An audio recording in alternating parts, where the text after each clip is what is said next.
mysterious crash in New Mexico.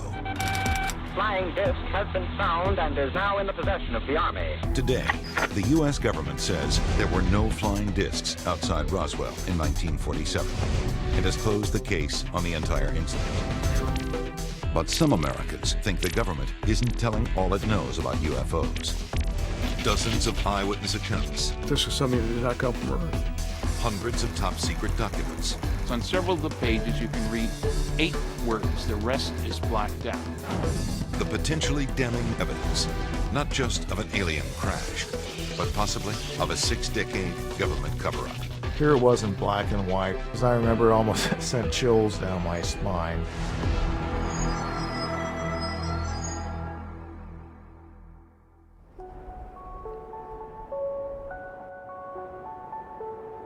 To a small but dedicated group of UFO researchers, this barren ranch land, 75 miles northwest of Roswell, New Mexico, is sacred territory. It's the place where they believe one or more alien spaceships crashed to Earth sometime in early July 1947. I think there was probably a mid-air collision that resulted in one going one way and exploding and dumping all the wreckage out in the debris field, the other making it down almost intact. Today, that crash, commonly referred to as the Roswell incident, is the stuff of legend. But we might never have heard of Roswell if not for a former nuclear physicist turned UFO researcher named Stan Friedman. After spending nearly 30 years investigating the incident, hunting down dozens of key witnesses and scores of top-secret documents, Friedman is convinced that the U.S. government is covering up a UFO crash. This is his proof. It begins in 1978, when after giving a lecture on UFOs, someone casually asks if he's ever met former military intelligence officer Jesse Marcel. Brilliant investigator that I am, I said, "Who's he?" I never heard of him. "Oh, well, he handled pieces of the wreckage in one of those saucers you're interested in." What? Friedman tracks down Marcel in Louisiana and first hears the fantastic tale about the day Marcel helped recover a real alien spaceship. There were just fragments strewn all over the area, an area about 3/4 of a mile long and several hundred feet wide. So, Jesse tells me his story was in newspapers around the world, but he doesn't remember the exact date. And he tells me how they took the wreckage to Fort Worth, Texas, and he was told not to say anything. Friedman checks with the local Roswell paper, and sure enough, there it is. July 8, 1947, Roswell Army Air Force captures flying saucer. It was a big sensational thing. Front page headlines, not just the Roswell Daily Record, which is kind of a small paper, but in the West Coast papers, Los Angeles Herald Express, huge paper, and so forth. But there's a follow-up story, too. One day later, a report from the U.S. military that the wreckage isn't a crashed UFO after all. It's pieces of a downed weather balloon. But now, 30 years later, here's Marcel telling Friedman the balloon story is false, part of a cover-up by the U.S. government. One thing I was certain of, being familiar with all our activities, that it was not a weather balloon, nor an aircraft, nor a missile. It was something else of which we didn't know what it was.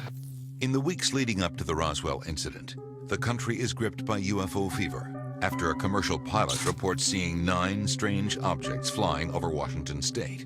He said that they acted like saucers bobbing or skipping across the water. It was from him that the term flying saucer came from. Hundreds of flying saucer sightings pour in, especially in New Mexico, home to top-secret test sites for V-2 rockets and atomic and nuclear weapons. The city of Roswell itself is the base of the 509th, the world's only atomic air squadron. Just 2 years earlier, it had dropped the bombs on Hiroshima and Nagasaki. If aliens were going to be interested in anything that happened on this planet, boy, they'd make a beeline for New Mexico. As the story goes, on that fateful night in early July 1947, a violent thunderstorm rolls through Roswell. Out in the desert, rancher Mac Brazel sleeps fitfully in his tiny cabin.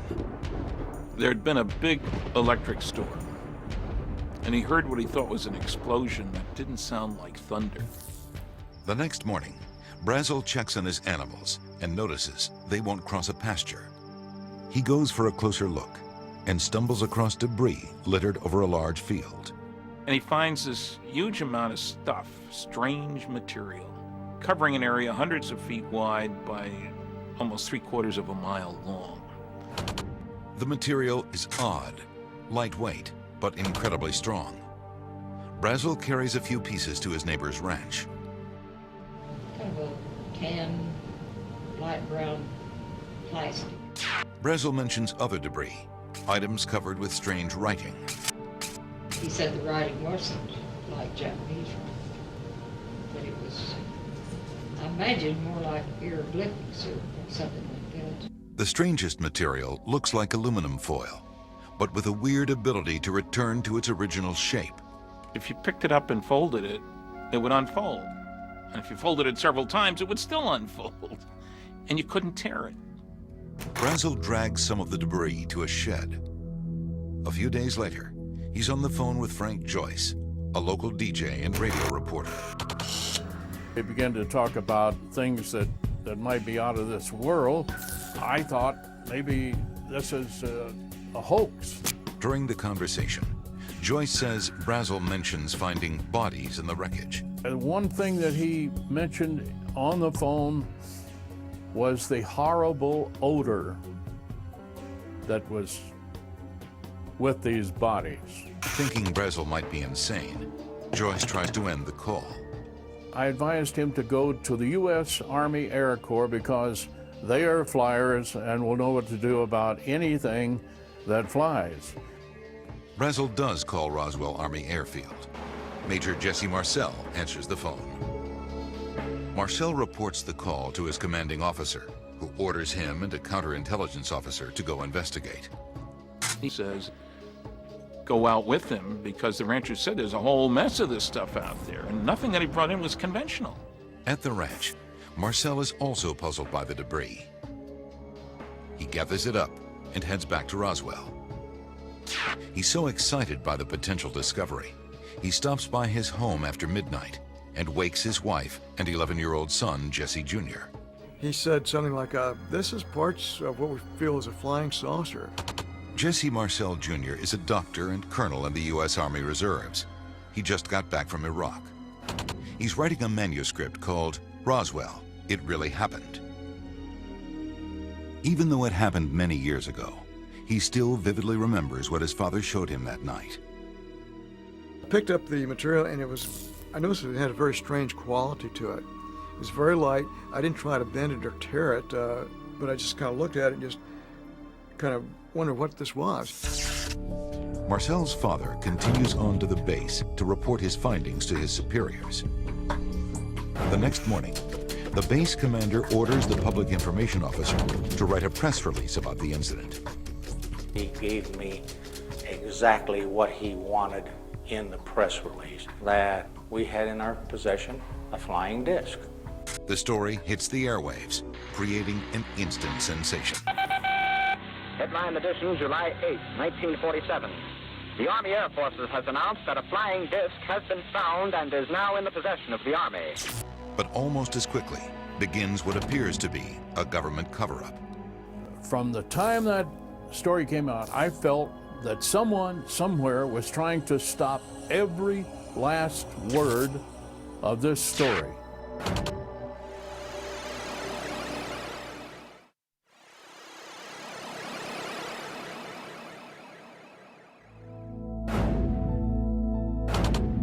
News of a mysterious crashed disc puts the world's focus on Roswell, New Mexico. This was too good to be true. We couldn't really believe a story like this, that it really was authentic. But within hours of those first shocking reports comes a flurry of high-level military interest, strange shipments to other air bases, and fear. For people like Major Jesse Marcel, it's the beginning of a conspiracy to cover up what really happened at Roswell. Marcel is ordered to escort the wreckage, first to Fort Worth Army Airfield in Texas, and then on to Wright Airfield in Ohio. Why Wright Field? That's where captured enemy equipment normally went. Wright Air Development Center is there, and they take things apart and find out how they're made. In Hangar 84 at Roswell Army Airfield, the wreckage is boxed up and loaded onto a B-29 airplane. Personnel report seeing a procession of people carrying boxes of strange-looking debris, and something even more ominous, another flight, this one carrying bodies. The bodies were taken to the hospital first, and supposedly then this is where the C-54 was brought and they loaded up. He flew from here. At about the same time, the local undertaker in Roswell receives a strange call from the base, asking about the availability of child-sized coffins and embalming techniques for bodies left outdoors. Later, he runs into a panicked nurse at the base, who tells him she witnessed an alien autopsy. I knew the lady quite well, and she said, "Look, Glenn," she said, she was screaming, get out of here as fast as you can, because you are going to get in a lot of trouble." She describes what she saw in detail. The heads were very large. They were pliable like a newborn baby. The description of the bodies is pretty consistent by anyone who claims that they have seen them. Kind of grayish to grayish green with a large head, large dark black eyes. But it's the wreckage that would soon spark charges of a government cover-up. When Marcel and his strange cargo arrive in Texas, Brigadier General Roger Ramey, head of the 8th Air Force, is waiting to inspect the debris. The general asks Marcel to step into a nearby map room to show where it was found. When they return, the debris is gone, allegedly switched with material from what appears to be a common weather balloon. According to Marcel in his last interview, there were some wrapped packages there. He says they hid the debris from the photographers who came in, but what was in the picture was just staged. It was just, you know, it was just the cover story. The press snaps several photos of various officials posing with the debris, including Jesse Marcel. He kind of looks kind of sheepish, like, you know, "They're okay, guys, I'll hold it up here, but this is not what I saw." Years later, Stan Friedman believes he's confirmed the cover story when he gets a signed affidavit from the General's Chief of Staff, who says the weather balloon story was to divert the attention of the press. And it comes on direct orders from the Deputy Commander of Strategic Air Command in Washington, D.C. He gave him 3 orders. I want you to send some of that wreckage here today with one of your Colonel Couriers. I want you to get the press off our backs. I don't care how you do it. And I don't want you ever to talk about it again, not even with your buddy Roger Ramey. The alleged cover story works. Just a day after the fantastic tale broke, the media and the public buy into the new story. People really believed in the military back then. It was right after World War II, and the military had saved us, you know, from fascism. After the photo op, the wreckage is flown to a new unknown destination, while Marcel is ordered to return to Roswell and forget the entire incident. When he came back and he had my mother and I kind of together, he said, "You know, guys, we're not to talk about this anymore. Treat it like a non-event. Didn't happen. So may not forget about it, but don't talk about it, not even with your friends." And we didn't. Others are also allegedly pressured to keep silent or change their stories. A few days after the photo op, rancher Mac Brazel pays a visit to Frank Joyce at the radio station. He said, "I found out after I left here that what I told you out on the ranch was not accurate. What the crash was a weather balloon." But Joyce says he uncovers Brazel's fib when he asks what happened to the alien bodies. And I said, "You know, it brings up what people are talking about recently, the stories you hear about little green men." And in a quiet voice, he said, "They weren't green." I think Brazel may very well have seen the bodies. But again, that would be another reason for putting a thumb down on it. While Roswell investigators are able to confirm the balloon cover story, getting what they believe is confirmation of the alien bodies would take much longer. My reaction, as I remember, as I said, here it was in black and white talking about bodies and a disc. When they do find it, The smoking gun is in, of all places, the very hand of the man at the center of the alleged Roswell cover-up.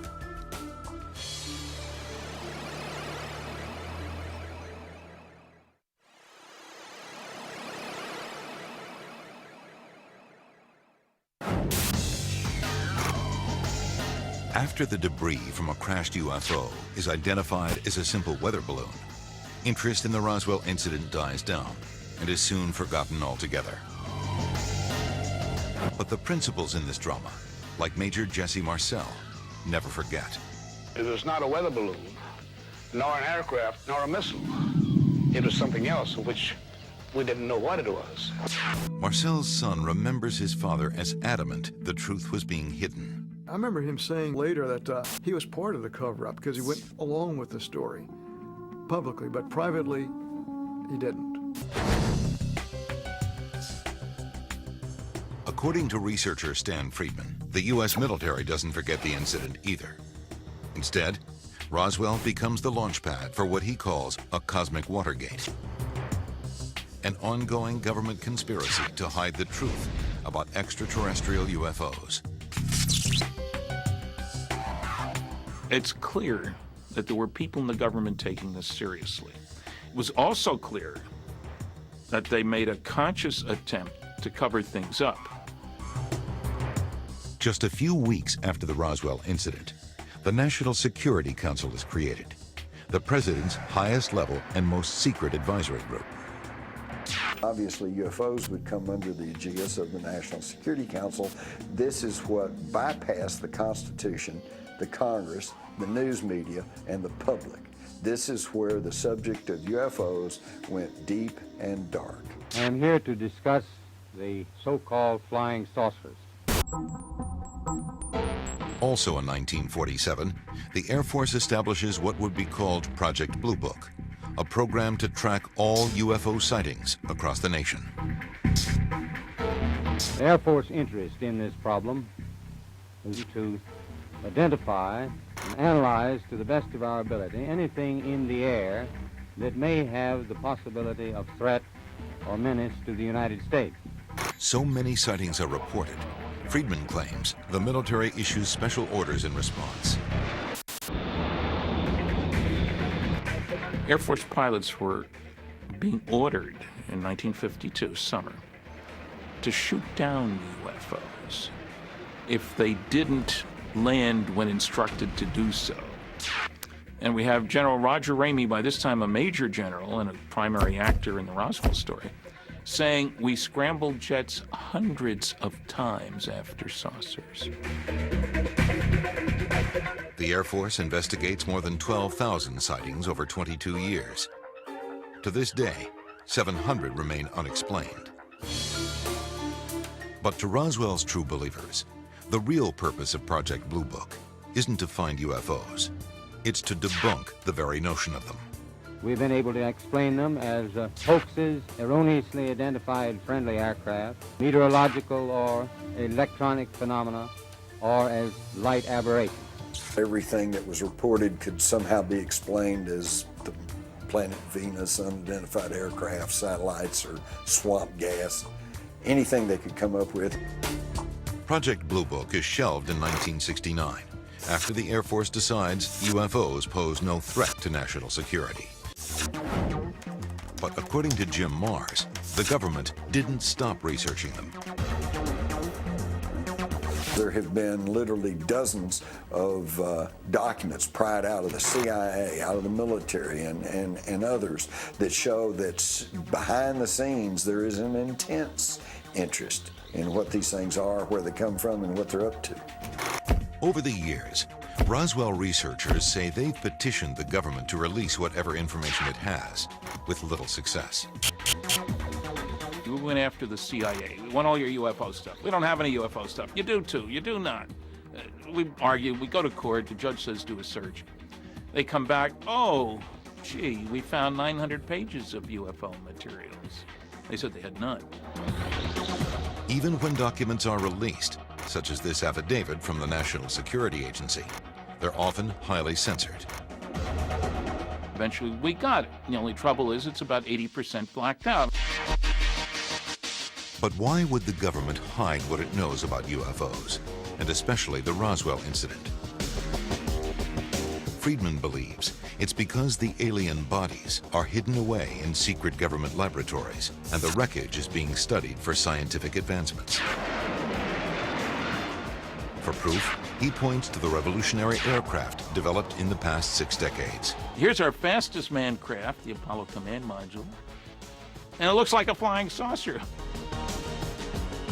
Secret laboratories, engineering wonders. It seems unbelievable, unless you believe there really was an alien crash landing in Roswell. David Rudiak says he has proof of that. It's this 1947 photograph. This is one of 7 photos known to have been taken in the office of General Roger Ramey.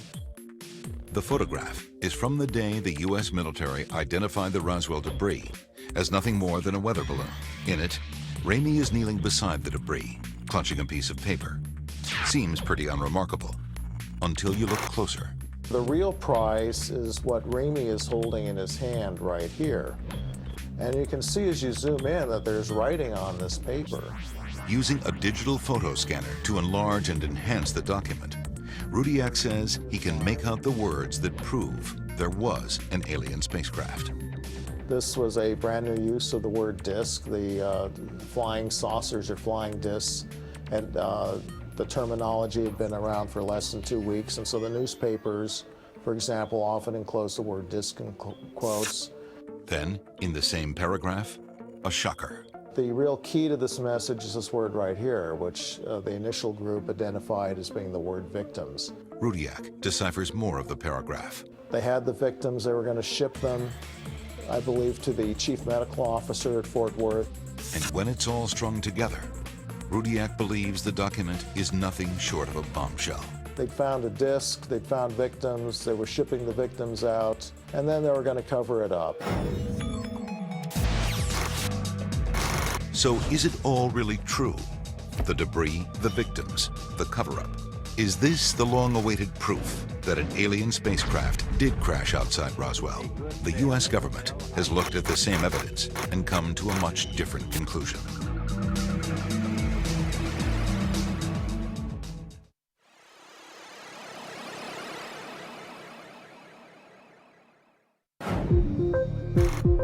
The notion of an alien spacecraft spawns TV shows, books, movies, even museums. And it turns the dead-end town of Roswell, New Mexico into a magnet for the truly bizarre.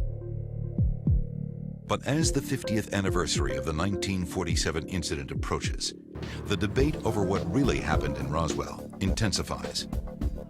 A growing grassroots movement presses the government for answers. What they get is evidence that the government has indeed been hiding a secret, one not even the Roswell advocates suspected.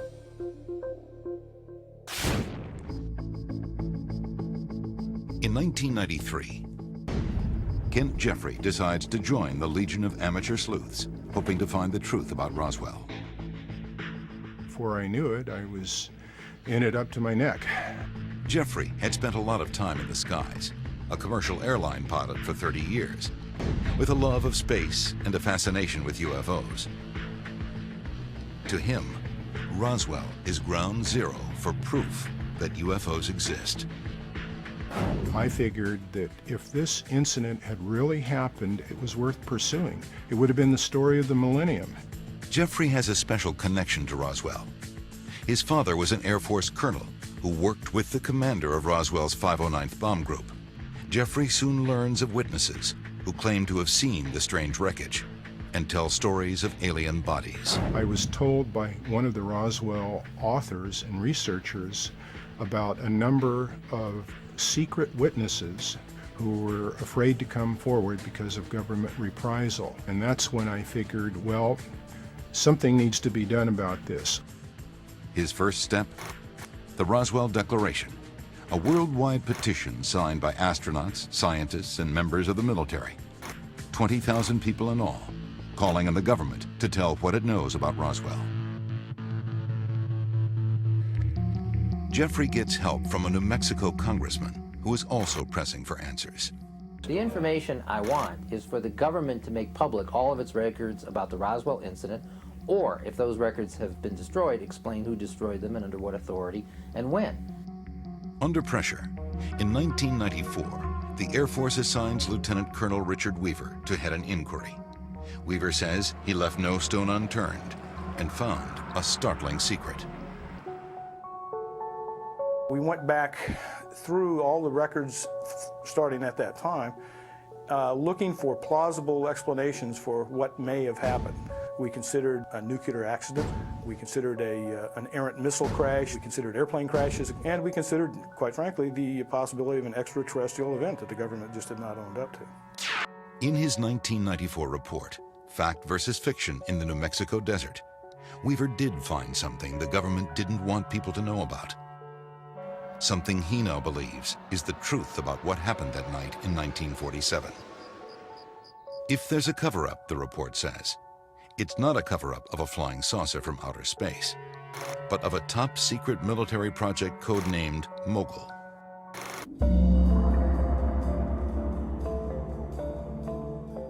Mogul is a huge apparatus of balloons and instruments spanning some 600 feet. It's designed to detect Soviet nuclear tests, one of the most pressing issues in those early days of the Cold War. The project is so secret, many of those who work on it don't even know its name. It was about as highly classified as the Manhattan Project itself. In 1947, Charles Moore is Project Mogul's engineer. A retired university professor today, Moore believes those reports of flying saucers and the strange otherworldly wreckage on Brazel's ranch are really describing his balloon number 4. It was launched in early June, some 50 miles downwind. We launched several of these long trains of balloons. We were quite sure that the reports that were appearing in the paper were of debris from some of our flights. We were pretty sure it was highly classified, and sooner forgotten the better. And that local newspaper story, where the rancher describes strange foil, tape, and sticks. Moore says it sounds a lot like Mogul's radar targets. The reflective material was aluminum foil laminated onto paper and deployed on balls of sticks to make them lightweight so they could be carried aloft by balloons. Moore even explains those alien hieroglyphics intelligence officer Jesse Marcel and his son say they saw on the wreckage. The targets we used were reinforced with Scotch tape on which was imprinted curious abstract figures, squares and triangles and Greek letters. But how could Jesse Marcel, an intelligence officer with special training in radar targets, possibly mistake what he saw for an alien spacecraft? I think he'd never seen such big balloons as this before. Moore says the balloons, sitting out for days in the desert sun, would have blackened and broken up, changing their appearance. After a week or so lying on the ground, the balloons would no longer appear to be balloons. And then there's this. Suppose for a moment the Roswell wreckage really was something extraterrestrial. Even the Air Force says that would be a big event. So big that it would have left some paper trail, some evidence. Instead, they say there is none. Could the government really succeed in keeping this top secret? Colonel Weaver doesn't think so. Somebody would have to change literally thousands, if not millions of records, such arcane things as flight schedules and manning documents and all sorts of routine things to eradicate the fact that something important happened. The Air Force also examines that photograph, the one with the memo in General Ramey's hand. Roswell researchers claim they can make out the word victims. But government analysts say they can't read a thing. Kent Jeffrey is starting to have serious doubts about the Roswell story. Driven to uncover the truth, he goes over the case again. At long last, Jeffrey thinks he's found what he's after: proof.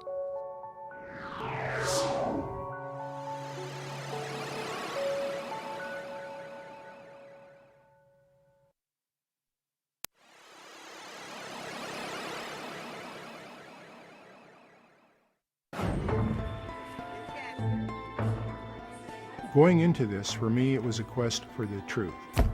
By 1996, Kent Jeffrey has spent 3 years investigating the Roswell incident without finding definitive proof for or against it. Like so many researchers before him, he's stymied by contradictory evidence, some pointing to a government cover-up, some debunking it. Then, Jeffrey stumbles across declassified notes from a 1948 Air Force meeting, just a year after Roswell. In it, a top intelligence officer calls the 1947 wave of UFO sightings a phenomenon that can't be laughed off. It seems a tantalizing clue, until Jeffrey reads what the officer says next. And I quote, "I can't even tell you how much we would give to have one of those crash in an area so we could recover whatever they are." Far from confirming the existence of alien craft, the colonel is merely hoping such things exist and wishes he could get his hands on one. For Jeffrey, it's a shocking revelation, but he still keeps looking. He tracks down other people who may have known about it, members of the 509th Bomb Group based in Roswell in 1947. I eventually spoke with 15 former B-29 pilots and 2 former B-29 navigators, all of whom felt the entire UFO matter was patently ridiculous. Next, Jeffrey finds top officers at the airbase that received the crash debris after it was shipped out of Roswell. They tell Jeffrey there was no crashed spaceship. It simply never happened. They give Jeffrey a signed affidavit. There was no alien spaceship and no secret hangar housing it. Of that we give our word. Even testimony from the local undertaker. See here, you got the large eyes and the big heads. About an Air Force nurse who witnessed an alien autopsy falls apart. There are no records that such a nurse ever existed. After more than 3 years of dead ends, Jeffrey pays a visit to Professor Charles Moore, Project Mogul's engineer. There it is, in plain sight. The radar reflector. The same thing Jeffrey believes is shown in those 1947 photographs. It was a no-brainer. That's exactly what it is. Other Roswell researchers claim the debris in the pictures was substituted for the real wreckage. But the intelligence officer who accompanied Jesse Marcel Sr. in July 1947 says in an affidavit it was not substituted. The wreckage in the picture is exactly what he saw. Trying to sort out whether the wreckage was in fact switched, Jeffrey returns to the people who witnessed it. Jesse Marcel Sr. had passed away, but his son, who was only 11 at the time, remembers strange exotic debris. It was very light. I didn't try to bend it or tear it, but I just kind of looked at it and just kind of wondered what this was. Jeffrey wonders if there's anything more.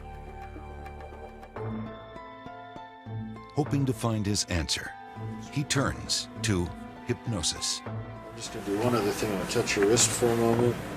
And, He wants to use the technique on Colonel Jesse Marcel Jr., who saw the debris his father brought home from the crash site. Maybe Marcel will be able to remember some more details of what his father showed him that night in July 1947. Marcel agrees. let yourself be there now. Jesse Marcel Jr. is probably the most important living witness to the debris. I held it up like that so I could see it better with the light. I remember holding the light was up here. If the hypnosis could have brought out some previously suppressed information in his mind regarding exotic material, then there would have been a reason to be optimistic that maybe there was something to all of this. The hypnosis is a bust. Marcel does not come up with any new information. I wish I could just drag it out. Jesse simply remembered what he had already remembered consciously. A few pieces of foil-like material, some plastic or bakelite material, and a short beam with some unusual markings on it. That only reinforces Jeffrey's theory that what Jesse Marcel Jr. saw on his kitchen floor in 1947 were the remains of a radar reflector from Project Mogul. That was the final nail in the coffin of the crash saucer scenario for me. Kent Jeffrey may be convinced that the Roswell incident was nothing more than a crashed Air Force experimental balloon. But other Roswell researchers aren't so sure. Project Mogul, they say, is the cover for the alien crash. The so-called secret project was not nearly as classified as the Air Force would have you believe. They actually had some launches where they just let them float down in the desert. Doesn't sound very classified to me. You don't let highly classified things just float down in the desert where your enemies, spies, can look at them. And the basic materials used in Mogul, like paper-backed foil, would never be confused for an alien spacecraft. You can go down to the grocery store and buy a Hershey bar, and what it's wrapped in is the exact same material that the radar targets are made from. So nobody would have been mystified by this. And then there are the famous photographs. Jesse Marcel Jr. insists the material in the picture is not what he saw. It was not the same. It's not at all. Roswell researchers say there's one explanation. The government switched the debris.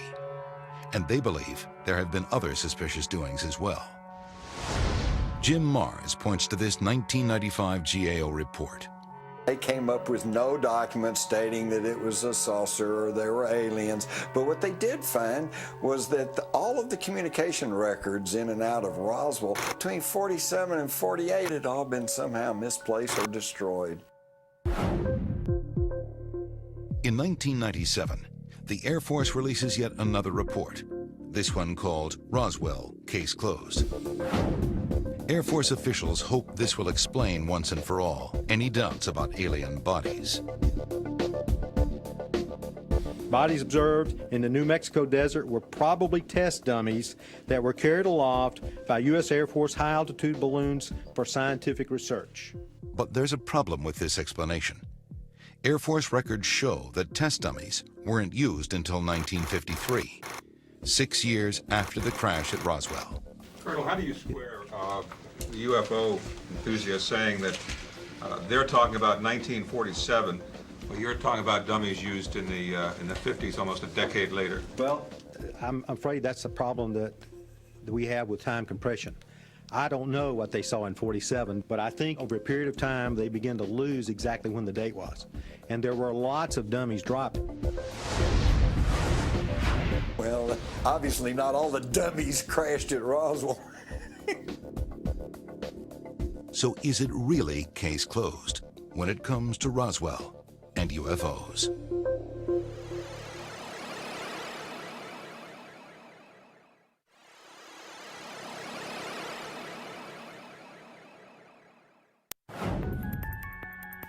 Thank you, sir. After delivering its 1997 press conference, the U.S. government officially closes the case on the Roswell incident. But the final word doesn't seem to satisfy people on either side of the debate. Hey, UFOs, people have the right to know. Contradictory government documents, conflicting eyewitness reports, and intriguing clues that the government is still holding back key evidence all fuel the continued controversy. There will always be those who will not believe anything the government says, and I think that's terrible. But you have to ask yourself, whose fault is it? From a public relations standpoint, I think the government has handled it very poorly. But even poorly handled, Kent Jeffrey believes the government has given the best explanation so far about what fell to Earth outside Roswell. I have absolutely no doubt that it was not an alien spaceship. I would stake my life on that, literally, without hesitation. And it was really a big disappointment for me. Adding to the skepticism of Jeffrey and many others is the fact that so many big leads over the years have not panned out. From discredited witnesses to smoking gun documents that turned out to be fake, even the ever-growing number of alien landing sites in New Mexico. At last count, there are 6 in all, including this one that charges admission. Yet through it all, the true believers still believe. Well, the Army came in and covered it up. They remain as convinced as ever that Roswell is the government's dirty big secret, buried under decades of deceit, lies, and cover-ups. For Jim Mars, the proof is from all those people who've come forward to say they witnessed the incident firsthand. The thing that convinces me that something unearthly happened in Roswell is simply the sum total of the evidence. For Stan Friedman, the proof is right there too, up there in the sky. What I marvel at is that there are stars so many billions of years older than the sun. What arrogance to think we're the big shots in the neighborhood. I think most people don't think we are.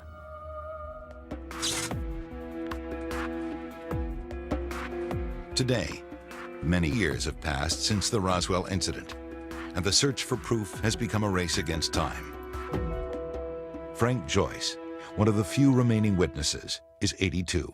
July 8th, 1947, I'd say that's pretty close to the beginning. Joyce still keeps the original wire copy from the incident in his Roswell file to help keep the memories fresh. Originally, my idea was to prove that it did come out officially on the United Press wire. For a while, I actually thought that people might think I made the whole thing up. Not so. In December 2005, Walter Haut, the man who wrote the original press release that sparked that wire story, passed away. But he's left behind a legacy. In 1992, he started Roswell's International UFO Museum, along with the mortician who claims he ran into the nurse who saw an alien autopsy. Are you friendly? The museum has become a mecca for believers, skeptics, Everything was just a fraud. and everyone in between, drawing more than 2.5 million visitors since its opening. It's 200 miles from anywhere, Albuquerque, Amarillo, El Paso. So if they're there, it's because they want to be there. So people are interested. The original Roswell investigators themselves are getting older, but they don't seem to be slowing down much. After all, there are still new tips to check out. I'm still working on the case. I've got a couple of hot leads, which I hope prove out. New clues to study. A possible UFO in... There's not a day or a week goes by that somewhere somebody doesn't get some pretty good clear videotape of a UFO. And new documents to pry out of the government. I want to see the documentation. One of the interesting questions is, why isn't there any documentation? These true believers say they'll fight on, pursuing every last piece of evidence until they finally have proof, real proof, that explains what really crashed to Earth in July 1947, just outside of Roswell, New Mexico.